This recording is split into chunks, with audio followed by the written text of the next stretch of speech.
അള്ളാഹുവിൻ്റെ വിശുദ്ധമായ ഖുർആൻ പരിചയപ്പെടുത്തി. അഫലാ യൻളുറൂന ഇലൽ ഇബിലി കൈഫ ഖുലിഖത്ത്, ഈ ഒട്ടകത്തിനെ എങ്ങനെയാണ് നാം സൃഷ്ടിച്ചതെന്ന് നിങ്ങൾ ആ ഒട്ടകത്തിലേക്ക് നോക്കുന്നില്ലേ എന്ന് അള്ളാഹുവിൻ്റെ വിശുദ്ധമായ ഖുർആൻ ചോദിക്കുന്ന ആ ഒട്ടകത്തിൻ്റെ മുന്നിലാണ്.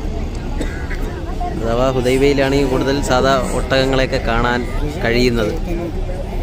അള്ളാഹുവിൻ്റെ വിശുദ്ധമായ ഖുർആൻ ചോദിച്ചതുപോലെ ഒട്ടകത്തിൻ്റെ ആ സൃഷ്ടിപ്പിൽ അള്ളാഹു സുബ്ഹാനഹു വ തആല ഒരുപാട് ദൃഷ്ടാന്തങ്ങളെ അള്ളാഹു തആല നമുക്ക് പരിചയപ്പെടുത്തി തരുന്നുണ്ട്. അതായത് മരുഭൂമിയിലൂടെയൊക്കെ ദിവസങ്ങളോളം ആഴ്ചകളോളം സഞ്ചരിക്കാൻ കഴിയുന്ന നിലയിൽ അള്ളാഹു സുബ്ഹാനഹു വ തആല ഒരുപാട് വ്യത്യസ്തതകൾ കൊണ്ട് അള്ളാഹു സുബ്ഹാനഹു വ തആല സൃഷ്ടിച്ച അവൻ്റെ സൃഷ്ടിജാലങ്ങളിൽ പെട്ട ഒരു സൃഷ്ടിയാണ് ഈ ഒട്ടകം.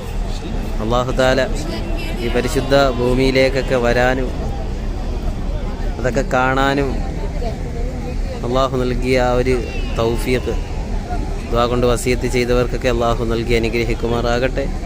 ഹബീബായ മുത്തുനബി സല്ലല്ലാഹു അലൈഹി വസല്ലമ തങ്ങളുടെ ചരിത്രങ്ങൾ, മുത്തുനബി സല്ലല്ലാഹു അലൈഹി വസല്ലമ തങ്ങളുടെ ജീവിതത്തിൻ്റെ മേഖലകളിലൂടെ കടന്നുപോയപ്പോൾ റസൂലുള്ളാഹിയുടെ ആ ജീവിതത്തിൽ സംഭവിച്ച ഒരുപാട് കാര്യങ്ങളൊക്കെ ഇൻഷാ അല്ലാഹ് ഈ ഭൂമിയിൽ വരുമ്പോൾ നമുക്ക് ഓർക്കാനുണ്ട്, പഠിക്കാനുണ്ട്.